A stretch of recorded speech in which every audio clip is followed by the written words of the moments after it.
présenter Salvom rapidement. Donc, je ne sais pas si c'est à moi de lancer, on a préparé un petit trailer pour en 50 secondes vous montrer un peu la philosophie de Salvom. Il suffit de cliquer dessus normalement. Juste, d'accord. Donc je vous laisse découvrir, après je prendrai la parole.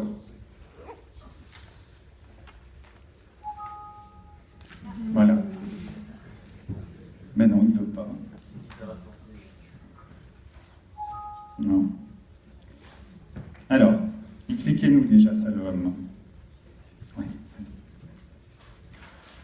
C'est une association. Non, Non. Alors malheureusement, on n'a pas pu créer une association, puisqu'il a fallu lever des fonds pour créer cette application, qui a nécessité quand même 3 ans de travail. La start-up que nous avons créée a juste 1 an et demi de création. On est au Val d'Europe, à Céris exactement. Et donc c'est une initiative qui est soutenue par le département, la région Île-de-France, la BPI et plusieurs acteurs. Et c'est la seule application qui aujourd'hui bénéficie. Chaque année, un Français sur 13 est victime d'un accident domestique. Un Français sur 66 est victime d'un accident sur son lieu de travail.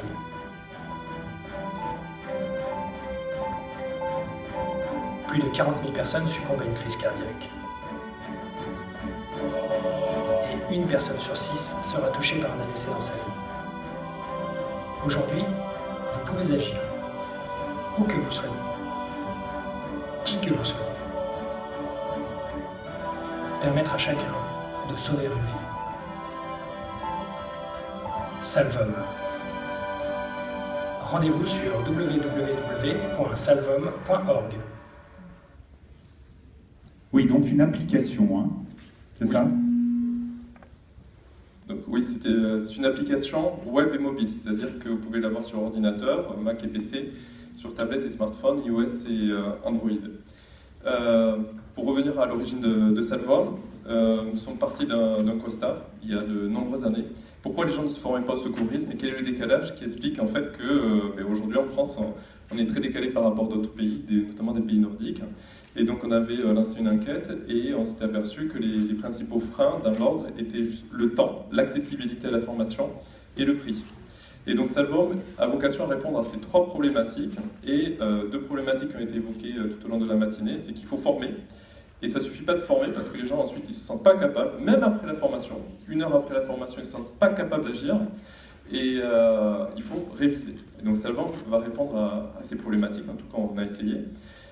Pour le premier critère qui est le temps disponible, Salvom est une application qui permet de se former donc, sur la partie théorique du secourisme, sur la base du référentiel PSE1, et qui bénéficie d'une décision d'agrément du ministère de l'Intérieur. Ce qui fait que le temps que vous allez passer dessus vous permettra de réduire le temps sur la partie présentielle que vous devrez faire pour apprendre les gestes pratiques, et vous ne ferez que les gestes pratiques.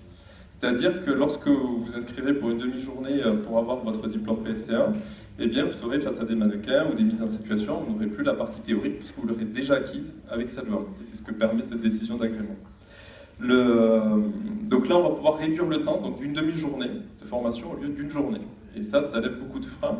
J'étais dans une mutuelle il y a quelques jours où des gens autour de la table qui me disaient on voulait se former, mais on nous a dit qu'il faut poser un RTT. Donc ils ne sont pas formés. Et avec Salvom, ils pourraient en partant plutôt du travail, juste se former sur la soirée en 4 heures. Des associations le proposent, et là, oui, ils peuvent. Donc voilà à quoi répond Salvom sur la problématique de temps. Ensuite, sur la problématique d'accessibilité, beaucoup de personnes ne savent pas où se former. Ils ne pensent même pas à la Croix-Rouge, même pas aux pompiers. Et même si vous pensez à la Croix-Rouge, vous n'en trouverez pas forcément à côté de chez vous. Des casernes, il y en a beaucoup, mais pas forcément dans toutes les communes. Et donc ce que nous avons fait dans Salvom, une fois que vous avez terminé votre formation théorique, nous avons un système de géolocalisation des associations de sécurité